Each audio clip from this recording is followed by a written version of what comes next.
नमस्ते। बाआमा कन्सल्टेन्टको यस अर्को पोडकास्टमा सम्पूर्ण दर्शकहरूलाई फेरि पनि स्वागत गर्न चाहन्छु। आजको पोडकास्टमा हामी युजुअलभन्दा अलिकति बाल्यकाल अनि वयस्क बेला र जीवन र दर्शनको बारेमा कुरा गर्न गइरहेका छौँ।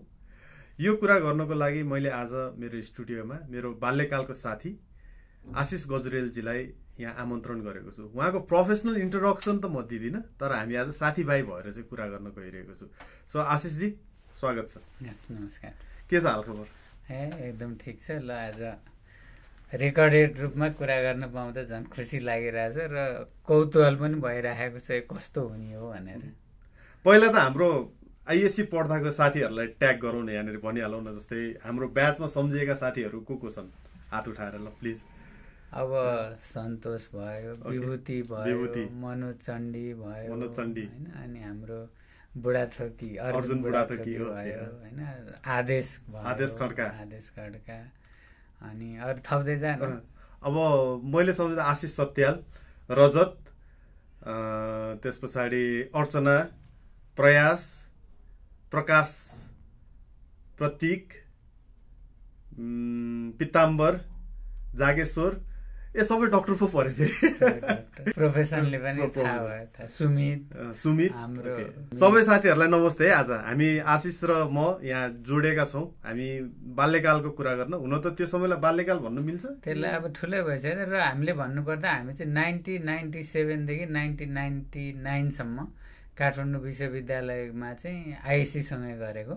हामीले त्यही साथीहरूलाई सम्झना गरेको। अब कति छुट्यो पनि होला, कति अब कन्ट्याक्ट पनि भएन। अस्ति भर्खर भेटेको हामीले हाम्रो सिए क्षेत्रगोपाल, होइन, अनलाइन भेट भइरहेको हुन्छ।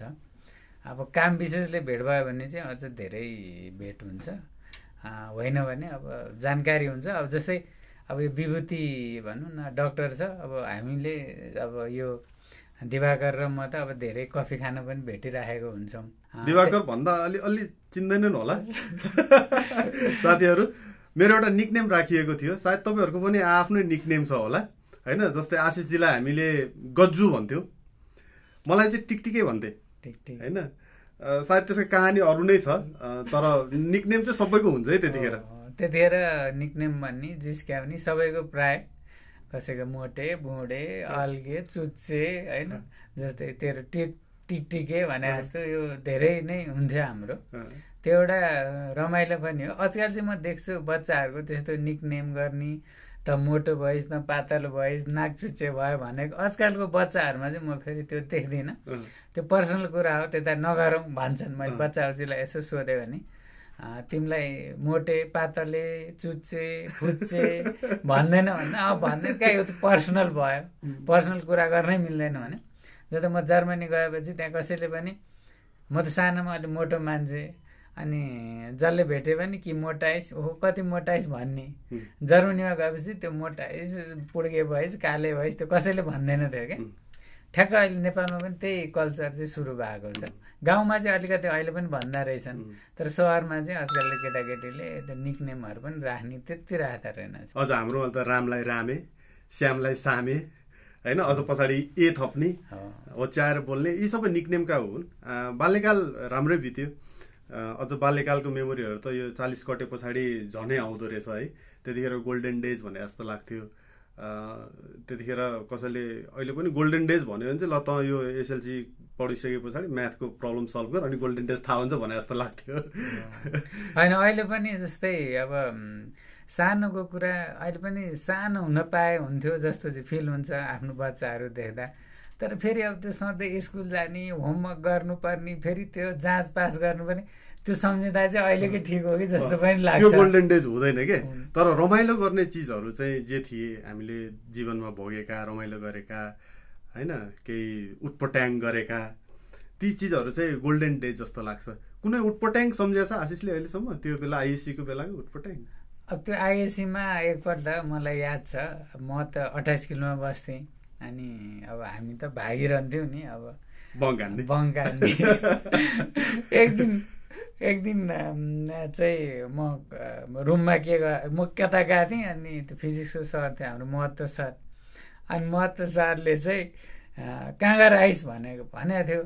एकजनाले कसले त्यहाँ रुमबाट कोठीमा गएर आयो भनेर अनि त्यो म त सर कोठीमा गएर आयो तिमी भनेर यति रिसाएको थियो क्या। अब कोठा र कोठीको पनि त्यति डिफ्रेन्स त्यति चाहिँ हामी दिमाग लाउँथ्यौँ क्या, त्योहरू भयो। अनि त्यो अब चाहिँ कहिले बस्दाखेरि चाहिँ अब धारिलो चिज डेस्कमा राखेको थिएँ नि, अब त्यो 11-12 क्लासमा पनि निकै भइरहन्थ्यो। मलाई उटपटाङ याद आएको चाहिँ एकदम रमाइलो उटपटाङ, जुन गर्नु नहुने उटपटाङ थियो, त्यो चाहिँ in between the class in between चल्थ्यो कि। साथीहरूलाई कति थाहा छ कि छैन, first bencher are always obedient student, second bencher are त्योभन्दा अलिकति भनौँ न पढन्ते नै खाले लाग्थ्यो। तर जो हामीहरू थियो नि, हामी चाहिँ ब्याक बेन्चर थियौँ। अनि ब्याक बेन्चर चाहिँ अब टिचरको म्याक्सिमम् कन्सन्ट्रेसन चाहिँ मिडल रोसम्म हुन्थ्यो। अनि लास्टमा त हाम्रै रजाइ हो, अटेन्डेन्स पछाडि चाहिँ ठ्याक्क बुक अगाडि खुल्थ्यो। एन्ड देन त्यहाँनिर 52 कार्ड्स इन बिट्विन हाम्रो चलिरहेको हुन्थ्यो। तास चाहिँ धेरै खेल्थ्यौँ क्या, रुममा पनि तास खेल्ने, कलेजमा पनि त्यहाँ पढ्दा नि तास खेल्ने। तास चाहिँ यो आइएससी पढ्दा धेरै खेलियो।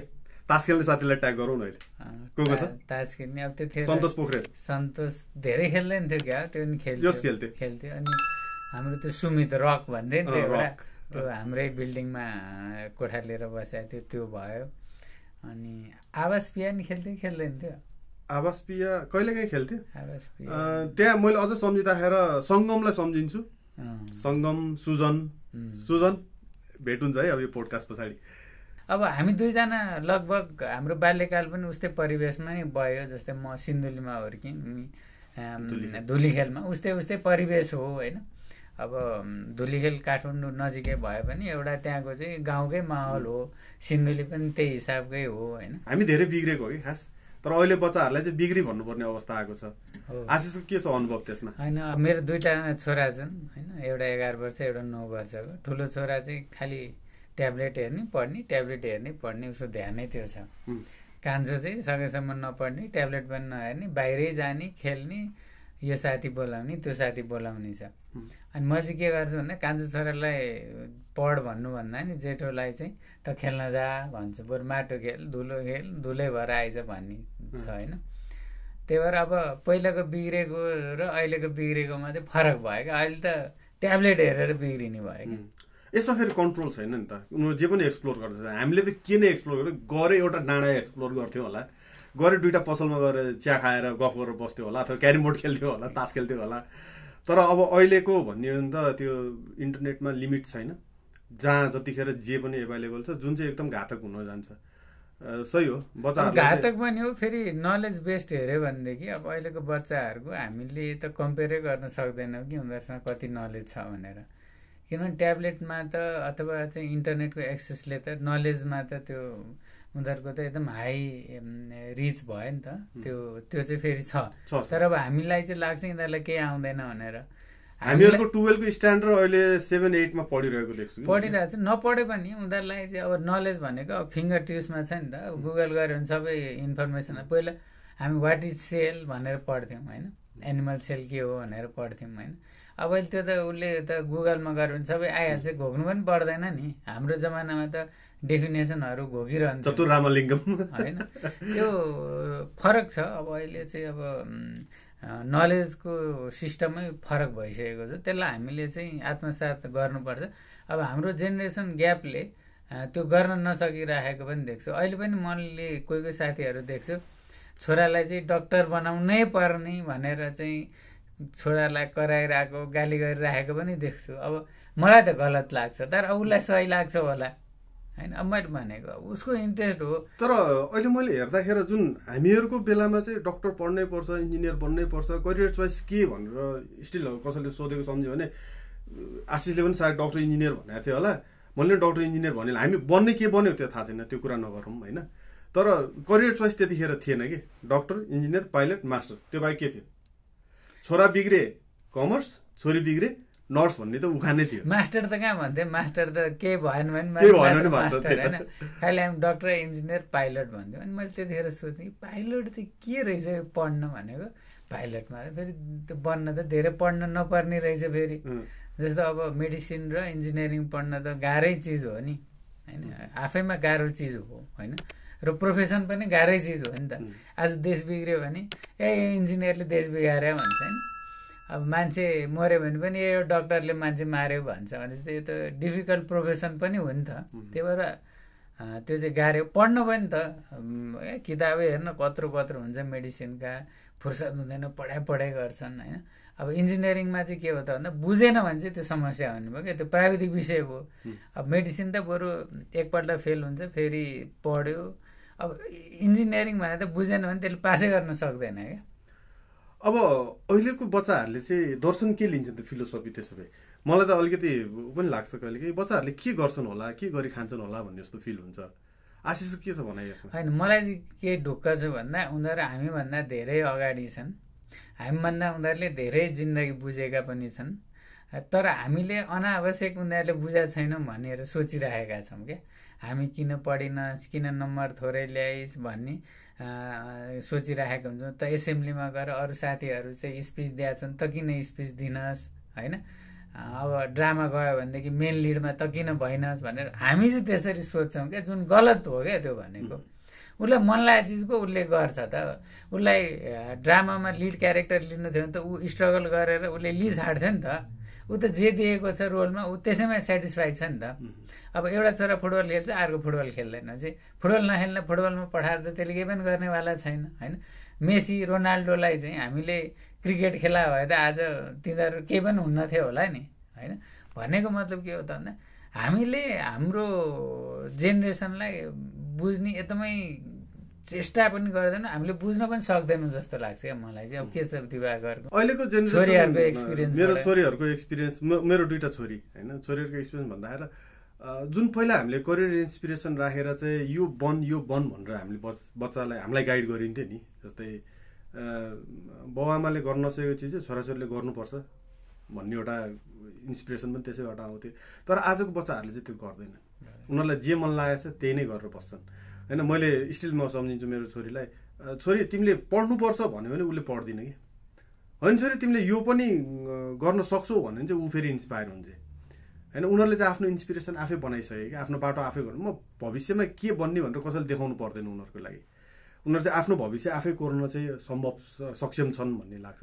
आज फेरि यस्तो नि त, हिजो हाम्रो जस्तो करियरको लागि दौडधुप गर्नुपर्ने ऊ पनि छैन नि, किनकि करियरका के हुन्छन् कसो हुँदैनन् भन्ने चिजहरू उनीहरूले पहिल्यै इन्फर्मेसन पाइसकेका पनि हुन्छन्। पहिला हाम्रो पढेन भने दुःख पाइन्छ भन्ने शिक्षा थियो नि त। हामी त पढेको ज्ञानको लागि थिएन नि त। हामी त भोलि गएर जागिर राम्रो पाइन्छ, लाइफ राम्रो होस् भनेर पढाएको त्यो हो नि त। हामीले कहिले पनि बुझ्नको लागि भनेर हामी अब अहिले म कति कुराहरू हरेक कुराहरू यो विज्ञानसँग जोडिराखेको हुन्छ कि हरेक कुराहरू। अब त्यतिखेर हामी त के त घोक्ने हो नि त। अब जस्तै Newton's first law of motion, third law of motion के हो भन्दाखेरि जस्तै थर्ड ल अफ मोसन भनौँ न, for every action there is equal and opposite reaction भनेर पढ्यो इक्जाममा। What is the third law of motion भन्थ्यो, त्यही लेखिदिएपछि फुल मार्क्स पाइन्थ्यो। त्यसकै मात्र चाहिँ हामीलाई चाहिँ थियो। तर अब अहिले आएर यसो सोच्यो भने for every action there is equal and opposite reaction, यसको त मिनिङ रहेछ नि त। जस्तो मैले आज हामी किन भेटिरहेको छु भन्दा यो रेसिप्रोसिटी भयो क्या। मैले राम्रो गरेँ उसले पनि राम्रो गर्यो भने हाम्रो भेट हुन्छ होइन। त्यही हो there is equal and opposite reaction भने त्यही त हो नि। मैले राम्रो गरेँ भने भेटौँ लाग्छ, राम्रो यसले वास्तै गर्दैन किन भेट्ने भन्ने हो नि त। भनेपछि हरेक दर्शन हरेक धर्म चाहिँ विज्ञानसँग जोडिएको हुन्छ। त्यसलाई चाहिँ हामीलाई पढाउन नसकेको जस्तो लाग्छ क्या मलाई। अझ त भन्नु न पहिला बाहुनहरूले चाहिँ टोइलेट जाँदा जनै चाहिँ कानमा सिउरिने भन्ने चाहिँ अब त्यसो पनि कुनै विज्ञान होला क्या होइन। थाहा छ भने विज्ञान धेरै जस्तो चाहिँ स्पिरिचुअलिटीबाट निस्केर आएको छ होइन। जस्तै हामीले जति पनि खानेकुरा खानुभन्दा अगाडि अप्सनै हाल्ने भनेर पानी यस्तो गर्थ्यो नि। हुन त आजकल डाइनिङ टेबलमा त्यति प्र्याक्टिस छैन, तर पहिला भुइँमा बसेर खाइन्थ्यो अनि पानी यस्तो गरेर चढाइन्थ्यो। अस्ति कोरोना कालमा याद भयो पानी चढाउँदाखेरि के हुँदो रहेछ, किरा फट्याङ्ग्राहरू ओरो नआउने रहेछ, जुन जम्सहरू अलि परै बस्ने रहेछ, खानेकुरामा नपुग्ने रहेछ। ती सबै विज्ञान र स्पिरिचुअलिटीबाट आएका हुन्। अब हामीले स्पिरिचुअल प्र्याक्टिस चाहिँ गऱ्यौँ तर विज्ञानलाई बुझेनौँ भने अधुरो जस्तो लाग्छ। एन्ड विज्ञान पनि बुझ्यौँ र स्पिरिचुअल प्र्याक्टिस गरेन भने त्यो पनि अधुरो जस्तो लाग्छ। कहिलेकाहीँ म के सम्झिन्छु भने हामी एउटा सानो प्लानेटमा बसेर यत्रो उफ्रिरहेछौँ, मैले के गरेँ, मेरो एचिभमेन्ट, मेरा लक्ष्य भनेर हामी कुरा गर्छौँ। मैले के किन गरेँ जस्तो लाग्छ होइन, जस्तै आफ्नो करियर सक्सेस के न भयो जस्तो लाग्छ कहिले के। तर यसो विचार गरेर एक दिन म यसो उकालोतिर फर्केर डाँडाबाट हेर्दै थिएँ, यत्रा तारामण्डल छन्, त्यहाँ त अर्को पनि त ग्रह छ, अर्को उपग्रह छ, ग्यालेक्सी छ, साइन्स त्यहाँ छ। तर त्यो साइन्स सँगसँगै हेर्नु त त्यहाँ स्पिरिचुअलिटी पनि त छ नि, केहीले त समातिरहेको छ नि त, त्यहाँ केही आन्तरिक शक्ति त छ नि। अनि त्यो शक्ति पनि बुझ्नु जरुरी छ जस्तो लाग्छ कि। किनकि आजको हामीले त त्यो दर्शन पछि मात्र पायौँ, अहिले अझ फिल गर्दैछु, अझ म सिक्दैछु त्यो बारेमा। तर भन्यो नि हामी कहीँ न कहीँ कनेक्टेड छौँ कि, होइन। त्यो साइन्स मात्रै सबै चिज रहेन, साइन्स सँगसँगै स्पिरिचुअलिटी पनि केही न केही छ, हामीले केही न केहीले चाहिँ तानिरहेछ कि। त्यही तानेर त हामी आज साइन्सको माध्यमले मात्र हुने नि त, मेल एट्र्याक्ट्स फिमेल, यहाँ फिमेल हुन्थ्यो होला नि त, होइन। त्यो एट्र्याक्सन पनि छ, तर अब हरेक कुरामा लगाव हो क्या। जस्तै अब भनौँ न, अब यत्रो चाहिँ 1 कक्षादेखि चाहिँ मास्टर पढ्नेसम्म त धेरै साथीहरू भयो नि, धेरैसँग भेट भयो नि। तर कोहीसँग मात्र आत्मीयता हुन्छ, कोहीसँग मात्र रेगुलर भेट भइरहन्छ नि त, होइन। यो भनेको कनेक्सन हो क्या।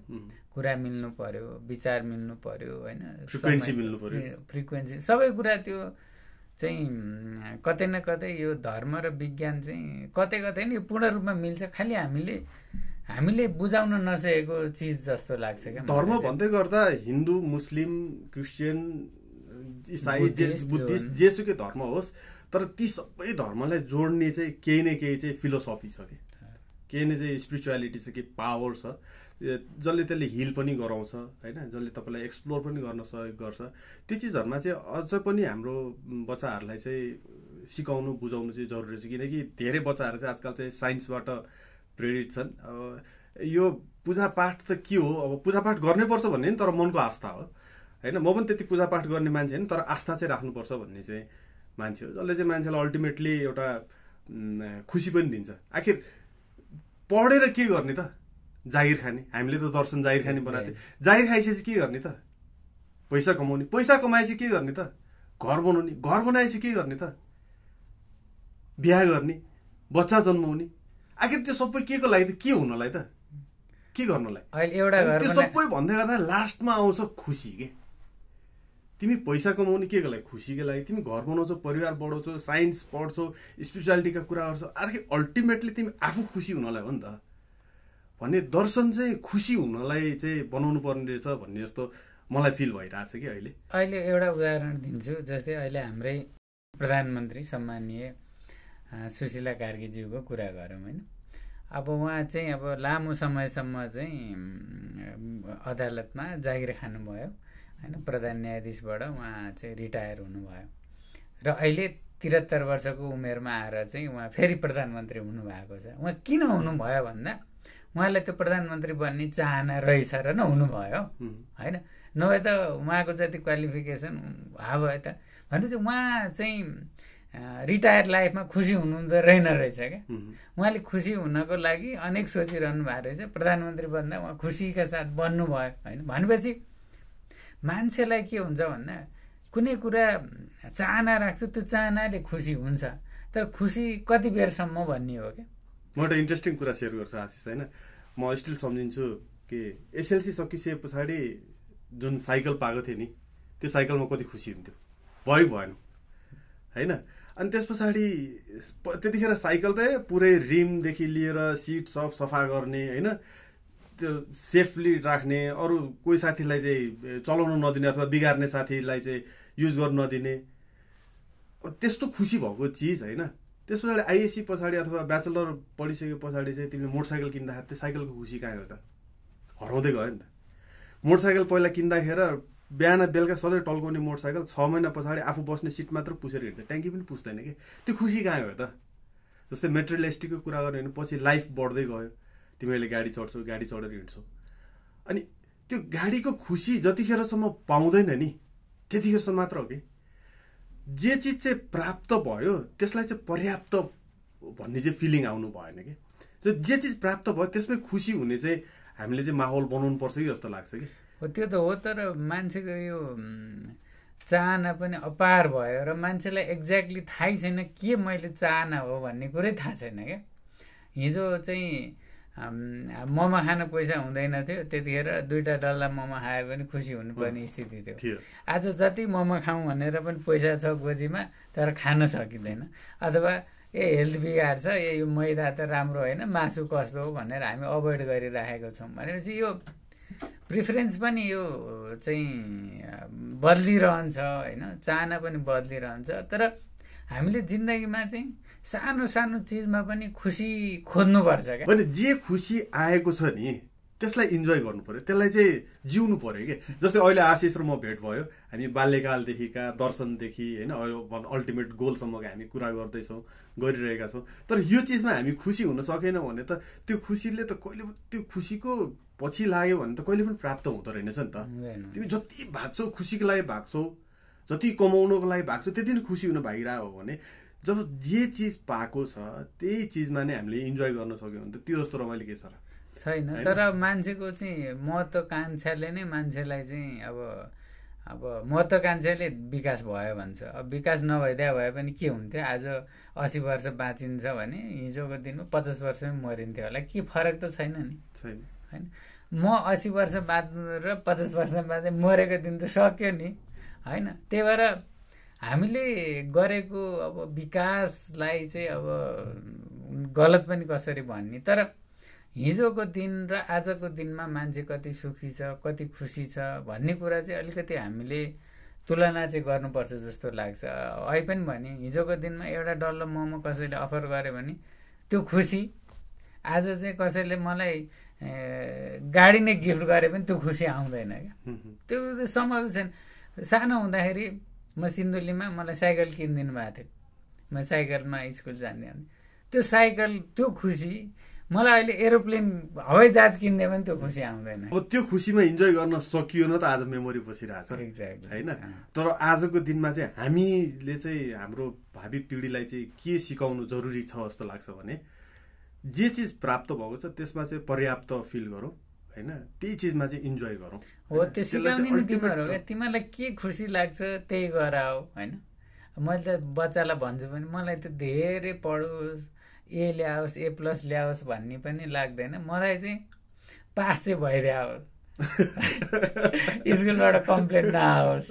किनभने मेरो कान्छो छोराको स्कुलबाट कम्प्लेन आएर मलाई वाक्क लाग्छ होइन, त्यति नआओस्, पाससम्म भइदियो। तर त्यहाँनिर अलिकति प्यारेन्टिङ रोल पनि अलि हामीले, जस्तै हामी जुन स्कुलिङबाट हामी आयौँ नि त्यही स्कुलिङबाट हाम्रो बच्चाहरू गुज्रिरहेका छैनन्। हामीहरूको डिस्कुलिङ सोसाइटी जो छ नि त्यो एकदम इम्पोर्टेन्ट छ कि। स्कुलभित्रको त जे छ डिस्कुलिङ एकदम इन्भाइरोमेन्ट एकदम इम्पोर्टेन्ट छ जस्तो लाग्छ मलाई। एनिवे, सो यो कुरा गर्दै जाँदाखेरि फेरि पनि मलाई कोही साथीहरू याद आइरहेछ कि सानो चिजमा खुसी हुने साथी भन्दै गर्दाखेरि चाहिँ हाम्रै क्लासभित्र होइन कतिजना साथीहरू स्ट्रगल पनि गर्थे पढाइमा होइन, कतिजना साथी चाहिँ म जस्ट पास भएर म पनि खुसी हुन्थेँ कि, कसैलाई चाहिँ 90% आएर पनि खुसी हुँदैन थिए। याद छ कोही? मेरो चाहना चाहिँ 40 जना आउने थियो होइन, अनि मेरो लगभग 62% जति आयो आइएसीमा। म त्यसमा यति धेरै खुसी भएँ, मलाई कहिले काहीँ लाग्थ्यो म यो आइएसी पासै हुन जस्तो लाग्थ्यो। सुरुमा त्यस्तो गाह्रो लाग्थ्यो कि सुरुमा गएर त्यो फर्स्ट इयर पढ्दा, अनि 62% आयो। मैले त जति खुसी त कहिले पनि छैन है, 40 जना आयो भन्न पाएँ। अब हामी हाम्रो बच्चाहरूमा, हाम्रो भावी सन्ततिमा चाहिँ त्यो ग्रेडिङ चाहिँ खोज्न थाल्यो भने चाहिँ उनीहरू खुसी चाहिँ हुँदैन। उनीहरूलाई अहिले ग्रेडिङमा मतलब पनि छैन क्या। अब जस्तै मेरो ठुलो छोराको हेऱ्यो भने सबै A+ हुन्छ, कान्छो छोराको हेऱ्यो भने B, C, D भएभरको सबै हुन्छ होइन। उस्तै भएर कुनै सब्जेक्ट पनि आउला। त्यो जेठो छोरालाई म A+ ल्याउनु पर्छ भनेर पनि ल्याए होइन क्या उसले। उसको त्यो उसलाई अब त्यो होमवर्क गर्नु पर्यो, पढ भनेको कुरा पढ्नु पर्यो, त्यति गरेपछि उसको आयो क्या। उसले यसमा किन बाबु तिम्रो A आएछ, A+ ल्याउनु पर्दैन भने A पनि राम्रो हो, B पनि राम्रो हो, C पनि राम्रो, D पनि राम्रो, भाइको पनि राम्रो, मेरो पनि राम्रो भन्छ। भनेपछि यति चाहिँ उनीहरूलाई जानकारी चाहिँ छ र त्यो कुरा हामीले एक्सेप्ट गर्न सक्नु पर्यो क्या। अब हामी चाहिँ त D-लाई थुक्क यत्रो पैसा तिरेर पढाएको भन्न थाल्यो भने त्यो हुन्छ। र अर्को अहिले मलाई अलिकति परिवेश, अलिकति हाम्रो यो नैतिक शिक्षा चाहिँ अलिक कमी भएको हो कि जस्तो लाग्छ। बरु अहिलेको अहिले हाम्रो बच्चाको जेनेरेसनमा बरु नैतिक शिक्षा छ जस्तो लाग्छ। हामीभन्दा अलिक पछाडिको जेनेरेसन अहिले चाहिँ यो हामी नेपालमा चाहिँ अलिकति नैतिक शिक्षाको चाहिँ कमी भएकै देख्छु क्या होइन। जस्तो म बाटोमा हिँड्दा कसैलाई मैले कुइनाले हाने भने त सरी त भन्न सक्नु पर्यो नि, भन्नु पर्यो नि, त्यो त नैतिकता हो नि त होइन। अब पछाडि हेर्दाखेरि चाहिँ यो टिकटिके भन्ने बाहिर यो काम नलाग्ने फन्टुस हो भनेर त हिँड्नु भएन। अहिले हाम्रो त्यो कल्चर छ क्या। यहाँ कसैलाई आज कि चाकडी गर्छ, चाकडी एकदमै देख्छु म नेपालमा अहिले। कि चाहिँ अब त्यो अगाडि ठिक्क पार्ने पछाडि चाहिँ गाली गरेर हिँड्ने, अलिकति त्यो हाम्रो नैतिक शिक्षाको चाहिँ अभाव भए जस्तो चाहिँ लाग्छ मलाई। सो यो यस्तो पनि छ आशिष, मैले फिल गरेको चाहिँ पोजिटिभिटी हुनको लागि धेरै इफोर्ट गर्नुपर्छ। नेगेटिभिटी अटोमेटिक छ कि, नेगेटिभिटी इन्भाइरोमेन्टमा अटोमेटिक छ। अहिले के यहाँ हाम्रो अफिस अगाडि के बुवाङ्ग पड्क्यो भने के होला, के जस्तो लाग्छ तिमीलाई? बमै जस्तो लाग्छ नि होइन। सायद कसैको टायर फुटेको नि हुनसक्छ, अथवा कसैले पटक्का पड्काएको हुनसक्छ, कसैले चाहिँ सेलिब्रेट गरे हुनसक्छ नि त। तर सेलिब्रेट गरे हो भन्ने मेन्टालिटीमा पुग्नको लागि हामीले नेगेटिभिटीबाट क्रस गरेर जानुपर्छ कि। सो नैतिक शिक्षाको कुरा गर्दा पनि हाम्रो वरिपरि इन्भाइरोमेन्टमा चाहिँ यति धेरै नेगेटिभिटी छ अहिले, जुन हाम्रो रिसेन्ट राजनीतिक परिवेश होस्, रिसेन्ट आन्दोलनका कुराहरू हुन्, अथवा हामीहरूले जुन भोगेका देखेका कुराहरू जुन मिडियामा बढाइन्छ। कसैले केही चिज एचिभ गरेको चिजलाई धेरै स्ट्रगल गर्नुपर्छ त्यो न्युज पुर्याउन, बट नेगेटिभ केही भएको छ भने चाहिँ त्यो अटोमेटिकल्ली भाइरल हुन्छ होइन। सो यो सबै चिजले गर्दाखेरि, परिवेशले गर्दा पनि त्यो हो जस्तो लाग्छ। अनि म यहाँ चाहिँ के भन्छु भने हामीले चाहिँ हामी लगायत हामी सँगसँगै हाम्रो जेनेरेसनलाई चाहिँ पोजिटिभिटी हुन चाहिँ सिकाउनुपर्छ। देयर इज अलवेज जुन इक्वल एन्ड अपोजिट रियाक्सनमा एउटा पोजिटिभ हो एउटा नेगेटिभ पनि हो होइन। सो यहाँनिर चाहिँ पोजिटिभिटी रहनलाई, पोजिटिभ थिङ्क गर्नलाई चाहिँ सिकाउनु चाहिँ एकदमै जरुरी छ जस्तो लाग्छ। अनि अर्को कुरा हाम्रो एकदमै गलत प्रवृत्ति भनेको चाहिँ हामीले सफल र असफल भनेर जुन परिभाषित गर्छौँ त्यसले पनि हाम्रो समाजलाई बिगारिरहेको जस्तो लाग्छ क्या। अब कोही डक्टर भयो भने चाहिँ त्यो सफल, कोही चाहिँ नर्स अथवा त्योभन्दा नि अयब भयो भने चाहिँ असफल भनेर जुन हामीले चाहिँ परिभाषित गर्छ त्यसले पनि गलत गरिरहेको छ। यो त अब भाष्य चेन्ज हुनै पर्छ, यो त हुनै पर्यो। आज पनि भनौँ न, मलाई कसैले नि फलाना ठाउँको हाकिम भएको चाहिँ यो त सफल भयो, मेरो छोरा त केही गर्दैन, यही शान्ति चाहिँ असफल हो, त्यो त टोटल गलत चिज हो। म स्टिल सम्झिन्छु हाम्रा कोही साथीहरू डाक्टर भए, इन्जिनियर भए होइन, सफल भए, तर आज उसको घर परिवार हेरौँ त, लोनली प्यारेन्ट्स, नेपालमा बुढेसकाल कुरेर बसेका छन्, उनीहरू विदेशमा छन्। अब त्यसलाई सफल भन्नेको असफल, उसले मातृत्व पितृमोह यहाँ लिन सकेको छैन होइन। ऊ आफ्नो क्याटेगोरीमा होला, तर यहाँको परिवेशबाट हेर्ने ऊ त असफल लाग्छ मलाई। एक्ज्याक्टली त्यही कुरा, उसले त्यो चिज भोग चलन गर्नै सकेको छैन। अनि हाम्रो त्यही एउटा परिभाषितले पनि त सफल हुनुपर्छ भन्दा के सफल भनेको? सफल भने नेपालमा पावरमा हुनु पर्यो, पावर भएपछि अरूलाई फर्काउन सक्नु पर्यो, र अर्को चाहिँ पैसा हुनु पर्यो, र पोजिसनमा हुनु, फलाना छोरा त हाकिम, फलाना छोरा त मन्त्री हुने भनेर जुन। अब मन्त्री हुन इच्छा लागे पो मन्त्री हुने हो त होइन। अब आज यहाँ हामी डिस्क्लोज नगरौँ हामी के प्रोफेसनमा छौँ भनेर, कसैलाई इन्ट्रेस्ट लाग्छ भने हेर्नु होला, तर मलाई यही हुन मन लागेर म भएको हो नि त होइन। अब मलाई भोलि कसैले चाहिँ तँसँग पढ्ने क्लासमा लद्दु राजनीति गरे आज मन्त्री भयो, त्यो चाहिँ सफल भयो, त मन्त्रीसँग पुग्न असफल भयो भन्ने चित्रण गऱ्यो भने त्यो त गलत हो नि त। भोलिपल्टै पत्रिकामा त्यही साथीको नाम आयो भने के भन्छौ नि? फेरि त्यसमा के भन्छौ होइन। त्यही भएर हाम्रो यो सुख खुसी सफल असफल भन्ने जुन एउटा अप्राकृतिक रूपमा हामीले चाहिँ नेपालमा परिभाषित गरे भएर हाम्रो जेनेरेसनलाई चाहिँ अलिकति गाह्रो पनि भएको हो क्या। त्यो कुरा हामीले एकदमै विचार चाहिँ गर्नुपर्छ होइन। एउटा फ्यामिलीको खुसी के हो, सुखी के हो भन्ने कुरा, त्यसलाई ब्यालेन्स गर्न सक्नु पनि चाहिँ ठुलो कुरा हो क्या। जस्तै अब भनौँ न, आज पनि तिमीदेखि हामीदेखि बुवा आमा कति खुसी हुनुहुन्छ होइन, हाम्रो चाहिँ परिवारका अरू सदस्य कति खुसी हुनुहुन्छ, अथवा त्योभन्दा पनि माथि गएर समाज बदल्न हामीले के गरौँ, समाजमा सबै सुखी भयो भने हामी के गरौँ भन्ने कुरो चाहिँ महत्त्वपूर्ण हुन्छ जस्तो लाग्छ क्या। अब कोही मान्छे त्यहाँ मोटरसाइकलबाट लडाएछ, हामी उठाउन जाँदैनौँ, भने त्यो के मानवता भयो, के नैतिकता भयो, के सफल भयो, के असफल भयो क्या, त्यस्ता कुराहरू चाहिँ हामीले सिकाउनुपर्छ। हुन त हाम्रो फेरि कस्तो यो नियम कानुनले यस्तो चाहिँ समाज भड्काइदियो क्या, फेरि हामी धेरै जान्ने होइन। जस्तै कोही सडकमा दुर्घटना पर्यो, छटपटाइरहेछ, हस्पिटल लग्यो भने हस्पिटल लगेर घर जान पाइएन, त्यसपछि पुलिसलाई रिपोर्ट लेखाउनु पर्यो। त्यो बिरामीले चाहिँ मलाई यसैले चाहिँ दुर्घटना गऱ्यो भने जिन्दगीभर त्यसको उपचार गर्नु पर्यो, त्यसको लाइफ चलाइदिनु पर्यो क्या। अनि हाम्रो यस्ता यस्ता गलत नियमहरूले पनि हाम्रो चाहिँ नैतिकता, हाम्रो समाज चाहिँ बिगारिरहेको छ क्या। हो त्यो पनि एउटा हाम्रो कानुनको परिधि भयो, हाम्रो धर्म, हाम्रो संस्कृतिले पनि कति कुरा हाम्रो नैतिकता हुनलाई, मान्छे नैतिकवान हुन, मान्छे झुटो नबोल्नलाई चाहिँ एकदमै अब्स्ट्याकल छ क्या। जस्तै मेरो छोरा आएर चाहिँ झुटो बोल्यो, सही बोल्यो भने उसले कुटाइ खान्छ भने, गाली खान्छ भने त उसले त झुटो बोल्छ नि।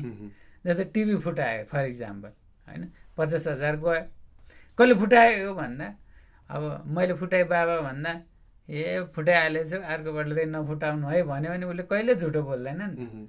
त्यसले मैले फुटा भन्यो भने चड्कन लगाइदिइहाल्छ। चड्कन लगायो भने के गर्छ, उसले बोल्दै त गल्ती गर्यो भने सबै ढाकछुप गर्नुपर्छ, अनि झुटो बोल्नु पर्यो भने उसको झुटो बोल्ने त सिक्यो त, उसले सिक्यो नि। भनेपछि हामी त्यसरी नै अब नैतिकको कुरा, प्रश्नको कुरा पनि मेरो गोजीबाट पैसा हरायो, अनि कसले लग्यो भन्दा मैले लगेँ बाबा, मैले चक्लेट किन्ने भन्दा उसलाई गाली गऱ्यौँ, पिट्यौँ भने उसले बोल्दै खोइ थाहा छैन, दादाले लयो होला, दिदीले लयो होला, हजुरले गर्दा हराइस्यो होला भन्छ नि त। अनि मैले लगाएँ चक्लेट खाएँ भन्दा ल ठिक गरेछौ, चक्लेट खाएछौ, अर्कोपल्ट चाहिँ सोधेर लाने गर न भन्यो भने उसले झुट बोल्दैन क्या। भनेपछि झुट बोल्न होइन, नैतिकताको पाठ नसिकाउनु त हामी घरबाटै सुरु गऱ्यौँ क्या। त्यही भएर हामी परिवर्तन हुन जरुरत छ क्या। सही कुरा, हामी आफू परिवर्तन हुनु जरुरी छ पहिलो, त्यस पछाडि परिवर्तनलाई सकार्नु जरुरी छ। हामीले परिवर्तनलाई एक्सेप्ट गर्नै सकिरहेको छैनौँ कि। जस्तै हामीहरूको जेनेरेसनमा एउटा ठुलो प्रब्लम हुन्छ, मेरो जमानामा मैले यो गरेर आएको थिएँ भन्ने एउटा छ कि, मैले जे घमण्ड छ कि, मैले जे गरेको थिएँ त्यही चिज चाहिँ अबको जेनेरेसनले, जेनजीले होस् अथवा जेन अल्फाले होस् गर्नुपर्छ भन्ने जरुरी छैन। उनीहरू जेमा खुसी छन्, जेमा परिवर्तनमा रमाइरहेका छन्, त्यो परिवर्तनमा हामी पनि रमाउनु जरुरी छ। त्यही भएर हामीलाई एडिक्सन पनि भइसक्यो होला, social media addiction and all. जस्तो मैले अहिले सोधेँ भने तिमीलाई श्रीमतीको धेरै माया लाग्छ कि आमाको धेरै माया लाग्छ भनेर सोध्यो भने उत्तर दिन सकिन्छ मिडियामा आएर? यसमा बायसनेस त हुँदैन होइन, बेसक त्यहाँनिर आमाको धेरै माया हुन्छ श्रीमती भन्दा चाहिँ, तर श्रीमती अगाडि छ भने चाहिँ भन्दैन होइन, त्यो श्रीमतीले माइन्ड गर्दैन।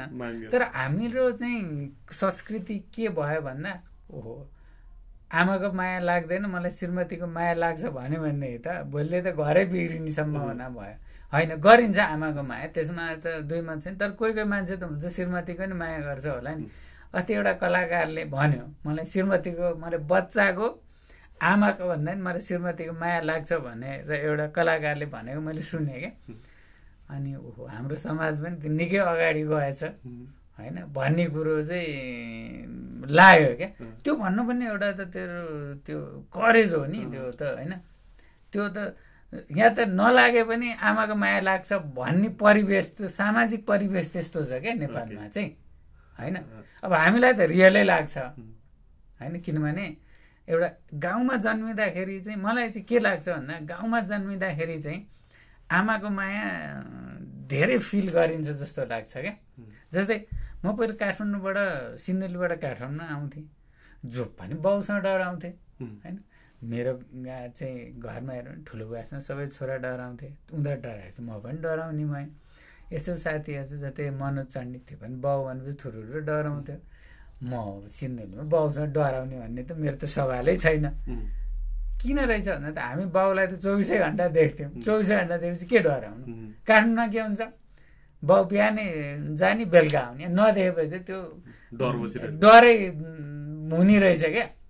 हो त्यो। अनि आमाको पनि अब यहाँ काठमाडौँको आमाहरू के भयो त भन्दा, होइन यो कसैलाई दोष आक्षेप नलाउँदा मैले आफूले फिल गरेको कुरा, जस्तै काठमाडौँको आमाहरू पनि धेरै वर्किङ भयो भने त छोराछोरीलाई त टाइम धेरै कम हुने होइन।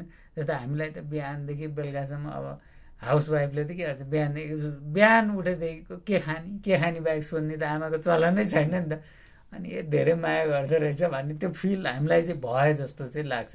तर सहरमा चाहिँ अलिकति परिवेश आज मेरो बच्चाहरूलाई पनि त्यही लाग्छ होला कि अब बाउ बिहान जान्छ बेलुका आउँछ। झन् आमा त मेरो श्रीमती ब्याङ्कमा काम गर्ने ऊ त झन् बिहानै गएर राति कतिपल्ट बच्चाले देख्दा नि देख्दैन क्या। अनि मलाई लाग्छ अहिलेको बच्चाहरू बाबुआमाप्रति त्यति धेरै अट्याचमेन्ट पनि छैन जस्तो चाहिँ लाग्छ पहिलाको जस्तो। पहिला त कतिखेर आमा आएर पकाएर खान देला भन्ने हुन्थ्यो नि। अब अहिले त सबै सेट छ उनीहरूलाई त केही समस्यै छैन नि। भनेपछि यस्ताहरू चाहिँ चेन्जहरू भइ नै राखेका छन्। त्यही भएर चेन्जलाई हामीले चाहिँ अब आत्मसात गर्नु पर्यो। अरू केही अल्टरनेटिभ छैन। अब हामी करिबन 43-44को हाराहारीमा हामी पुग्यौँ होइन। अब के त फर्दर गोल कति वर्षसम्म काम गर्ने होइन, कहिले रिटायरमेन्टमा जाने। किनभने अब हामी त कुनै एउटा स्थायी कामको सिस्टममा त छैनौँ होइन। अब भनेपछि रिटायरमेन्ट प्लान के छ, अझ के अचिभ गर्ने के छ प्लान के छ? ओके, यो चाहिँ सबैलाई खड्किने प्रश्न हो। किनकि हामी एभ्रिडे भागमा यति लागिरहेछौँ कि फ्युचरको बारेमा सोच्नै सकिरहेका छैनौँ। धेरैजनाको चाहिँ समस्या यहाँनिर आउँछ, तिमी के बन्न चाहन्छौ भनेर अल्टिमेटली कसैले मलाई सोध्यो भने म चाहिँ अहिले पनि होइन खुसी हुन चाहन्छु चाहिँ भन्छु होइन। तर कति कहिलेसम्म काम गरेर खुसी हुन्छु त, म के गर्छु त भन्ने चाहिँ प्रायः कसैको पनि गोल सेट होला जस्तो चाहिँ मलाई लाग्दैन। अब अहिले पनि रिटायरमेन्टको कुरा गऱ्यो, अब जागिरेको लागि त रिटायरमेन्ट होला, तर म जुन प्रोफेसनमा छु नि मेरो त अहिले रिटायरमेन्ट जस्तै छ। अनि म जुन प्रोफेसनमा छु म आफ्नो टाइममा काम गरिरहेको छु, म आफ्नो एउटा टाइम टेबलमा हिँडिरहेको छु भने ती टाइम टेबललाई चेन्ज नगर्ने हो म यतिकै गर्ने भने म 80 वर्षसम्म म यतिकै काम गर्छु कि जस्तो लाग्छ कहिलेकाहीँ होइन। काममै खुसी छु, कामै काम छ। अब हामीले चाहिँ यहाँ अल्छी गरेर चाहिँ अहिले काम गर्न छोड्यो भने हामीले नगरे अरू कसले आएर सम्हाल्छ।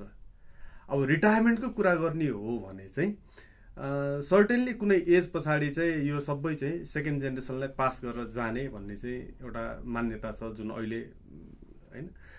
त्यही फिलोसफीमा चाहिँ म अगाडि बढिरहेको छु। मैले जे जस्तो आफ्नो एम्पायर बाआमा कन्सल्टेन्ट जसरी चलाइरहेको छु त्यो चाहिँ मेरो सेकेन्ड जेनेरेसनलाई चाहिँ एउटा पास अन होस् भन्ने सोचेर काम गरिरहेको छु। अल्टिमेटली मेरो बच्चाहरूले टेक ओभर नगरेसम्म चाहिँ मेरो खासै पनि केही पनि प्लान छैन, म यही नै छु। त्यसमा आशिष के छ त? मैले त अब भनौँ न अब 12 क्लास पास गरेर गएदेखि मैले त आफै काम गरेरै पढिरह आफै गरेर विदेशमा भएर होइन। त्यसपछि कन्टिन्यू भनौँ 22-23 वर्षदेखि 20 वर्षदेखि कन्टिन्युस कामै गरिराखेको छु आजसम्म होइन। त्यो हिसाबले मेरो चाहिँ मेरो त धेरै मेरो जिन्दगीमा चाहनाहरू पुरा भए। अब एउटा अल्टिमेट चाहिँ मेरो चाहना के छ भन्दा यो देश सधैँ यसरी नै किन झिकझिक गरेर राखौँ, अलिकति यसलाई केही सुधार गरौँ भनेर म विभिन्न रोलहरूमा गएँ। तर अब अहिले चाहिँ मलाई एउटै अल्टिमेट के छ भन्दा मलाई एकचोटि यो भौतिक पूर्वाधार यातायात मन्त्री बन्ने चाहिँ मेरो एउटा ठुलो चाहना छ। म त्यो बन्यो भने म 1 महिना बने पनि त्यो सकेकोबाट म रिटायरमेन्टमा जान्छु। आज महावीर पुनको स्ट्याटस हेर्नु भएको छैन?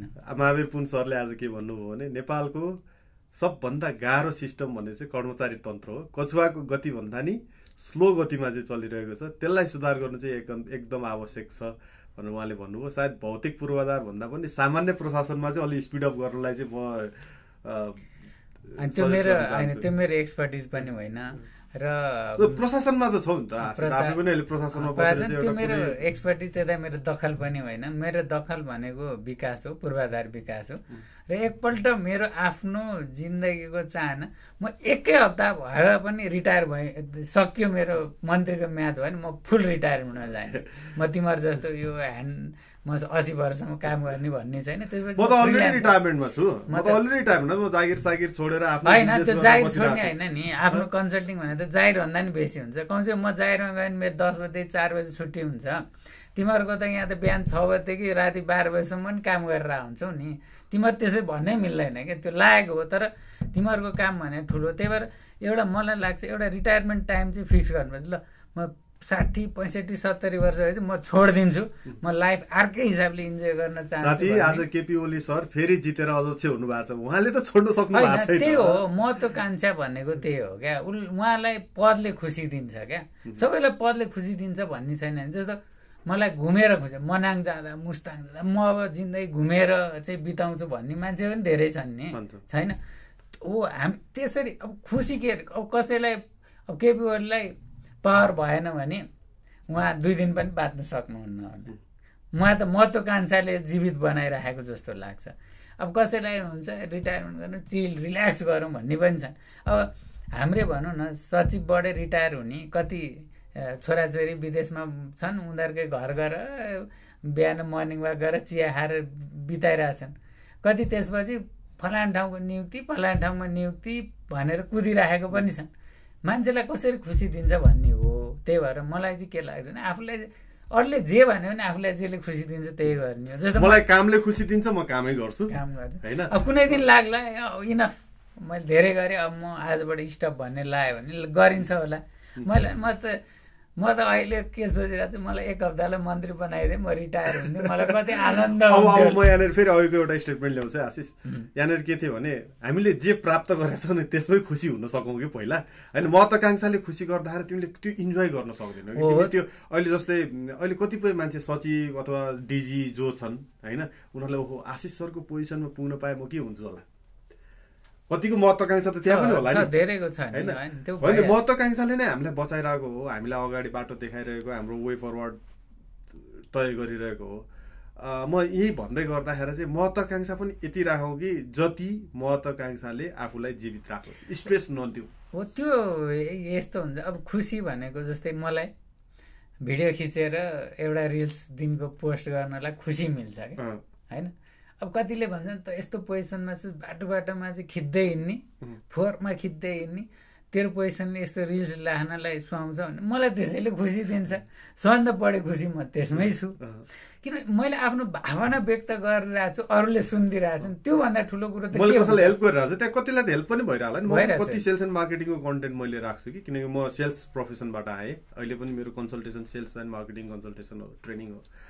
अब मैले सानो सानो बनाएको क्लिपले चाहिँ कसैलाई इन्सपिरेसन दिन्छ, कसैलाई चाहिँ त्यसले चाहिँ वे फरवर्ड दिन्छ, कसैले चाहिँ काम गर्ने वातावरण क्रिएट हुन्छ, उसले चाहिँ भनौँ न तिमीबाट इन्सपायर भएर मोटिभेसन प्राप्त भएर चाहिँ केही अगाडि काम गर्न सक्छौ भने त्योभन्दा ठुलो खुसी के हो त, होइन। त्यो त आफ्नो आफ्नो इच्छाको कुरा हो, होइन। यदि त्यो पछाडि लाग्ने भने नेगेटिभ कमेन्ट त गर्छु न। बाटोमा जाँदा कुकुरले भुक्छ यार, सबै कुकुरलाई लात्ती हान्न थाल्यो भने तिमी कहाँ अगाडि बढ्न सक्छौ त।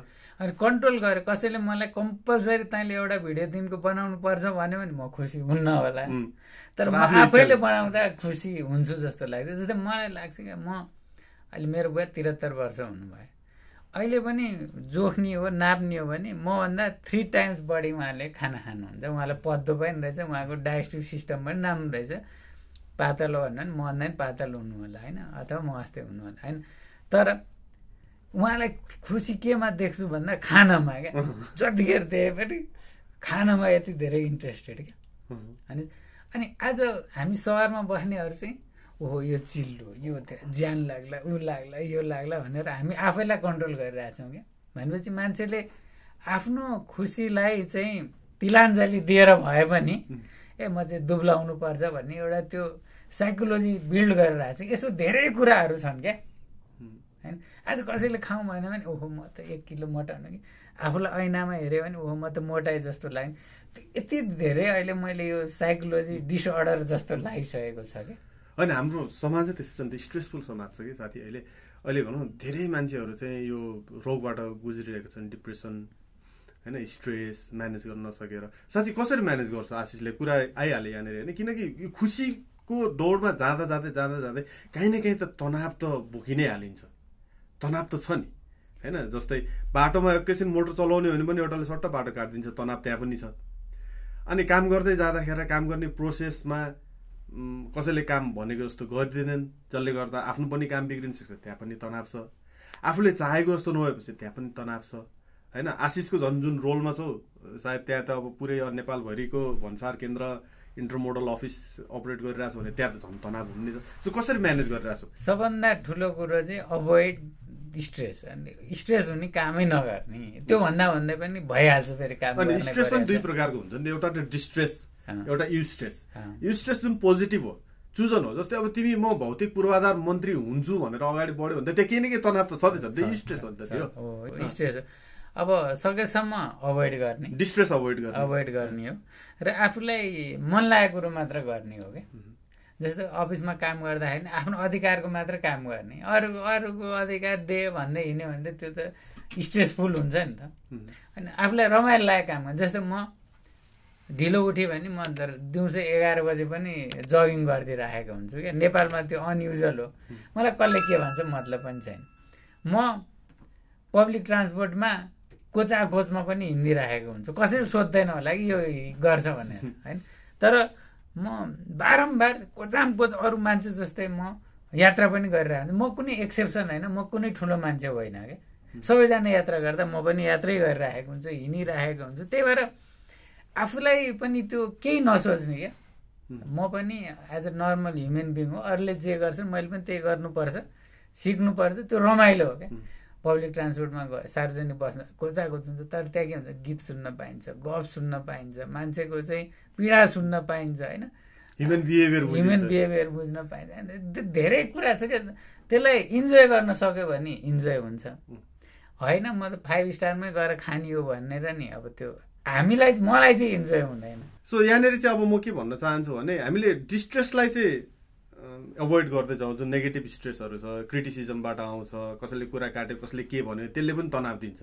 त्यसलाई चाहिँ हटाउनु पर्ने जरुरी नै छ कसले के भन्छ त्यो आशिष किन गाडी चढ्यो भनेर चाहिँ सोच्नु थाल्यो भने त्यहाँ अर्को चिज आउला नि त सो डिस्ट्रेसलाई चाहिँ हटाउँ तर यु स्ट्रेस जुन छ जुन पोजिटिभ क्रिटिसिजम भन्छौँ अथवा जसरी चाहिँ आफूलाई चाहिँ व्यवस्थापन गर्ने तरिकाहरू हुन्छ मान्छेको जस्तै मलाई एक्सर्साइज गर्दाखेरि मलाई खुसी मिल्छ म तनाव मुक्त महसुस हुन्छु जस्तै आशिषको बुवालाई खाना खाँदाखेरि तनावमुक्त महसुस गर्नुहुन्छ होइन त्यो इन्जोयमेन्ट गर्ने तरिकाहरू त्यो चिजहरूलाई चाहिँ आत्मसात गर्दै लिएर गयो भने चाहिँ स्ट्रेसलाई म्यानेज गर्न पनि सकिन्छ भन्ने लाग्यो सो यहाँनिर हामीले 2-3वटा टपिकमा कुरा गऱ्यौँ आज बाल्यकाल समसामयिक हाम्रो परिवेशबाट हाम्रो बालबच्चालाई कसरी हुर्काउन सकिन्छ दर्शन फिलोसफी के लिन सकिन्छ र साथसाथै खुसी कसरी हुने र खुसी हुँदाका तनावहरूलाई चाहिँ कसरी व्यक्त हुन्छ अथवा त्यसलाई कसरी म्यानेज गर्ने भन्ने प्र्याक्टिकल वेमा हामीले कुरा गऱ्यौँ यदि तपाईँहरूलाई आजको प्रोग्राम मनपर्छ भने प्लिज लाइक सब्सक्राइब सेयर गरिदिनु होला र आफ्नो साथीहरू भेटा सेयर पनि गरिदिनु होला र लास्टमा हामी जाने बेलामा हाम्रो केही बाल्यकालका साथीलाई फेरि एकचोटि ट्याग गरौँ है त अब को सम्झिन्छ मनोज म स्कुल सँगैबाट मनोज विभूति त्यसपछि हाम्रो सन्तोष पोखरेल अनि हाम्रो यो के अरे यसको नाम फेरि बिर्सिहाल्यो सुमित भयो होइन आशिष सत्याल भन्ने भयो होइन अनुप जोशी अनि हामी एकजना त्यो भन्थ्यौँ नि के अरे सापकोटा सुगत सापकोटा सुगत कहीँबाट हेरिरहेछ भने प्लिज है कमेन्ट गर है हाम्रो कविन्द्र सिग्देल होइन अनि त्यसपछि जागेश्वर गौतम अनि त्यसपछि लगायत हाम्रो एसएलसी आइएससी ब्याच जति पनि हुनुहुन्छ महर्जन हैन एनजी ओके आवास पिया अनि आवासमा बस्दै नि एउटा सानो केटा के रितेश अनि हाम्रो सन्देश लगायत हाम्रो ब्याचका 200 जना साथीहरूले सबैलाई चाहिँ एकैचोटि सादर नमस्कार एन्ड अभिवादन फेरि पनि भेट्ने हामी पिकनिक गर्ने एउटा प्लानमा छौँ सायद जो साथीहरू हाम्रो ब्याचका हुनुहुन्छ उहाँहरूले प्लिज कमेन्ट गर्नु होला जो पुग्नु भएको जसको कनेक्सन हुन्छ प्लिज त्यहाँ ट्याग पनि गरिदिनु होला सो द्याट हामी एउटा ग्रुप फर्म गर्न सकौँ र एउटा पिकनिक आयोजना गर्न सकौँ यो एउटा अब्जेक्टिभ छ आशिष केही मेसेज छ उहाँहरूको लागि अब यस्तो अब आज कसैले हेरिरहनु भएको छ भने हामी कुनै स्पेसल मान्छे भएर कन्भर्सेसन गरेको होइन अब अहिले चाहिँ हामीलाई मिडियाले यो सेवा उपलब्ध दिएको भएर हामी एउटा क्याजुअल गफ गरेर चाहिँ सधैँ गफ गर्ने आज चाहिँ रेकर्डेड भर्जनमा राखेको हामी कुनै स्पेसल मान्छे एकदमै खतरा मान्छे हो भनेर हामीले देखाउनलाई त्यो गरेको पनि होइन पछि हाम्रै रेकर्डिङको लागि हाम्रै नलेजको लागि हाम्रै चाहिँ पछि यादगार होस् भनेर आज हामीले गरेको हो यसलाई अन्यथा नलिनु होला पोजिटिभ वेमा लिइदिनु होला तपाईँ पनि साथीभाइसँग गफ गर्नुहोस् प्लिज आउनुहोस् है यहाँ आउनुहोस् हामी गफ गर्ने चौतारी बनाइरहेको छौँ ल हस् नमस्ते नमस्कार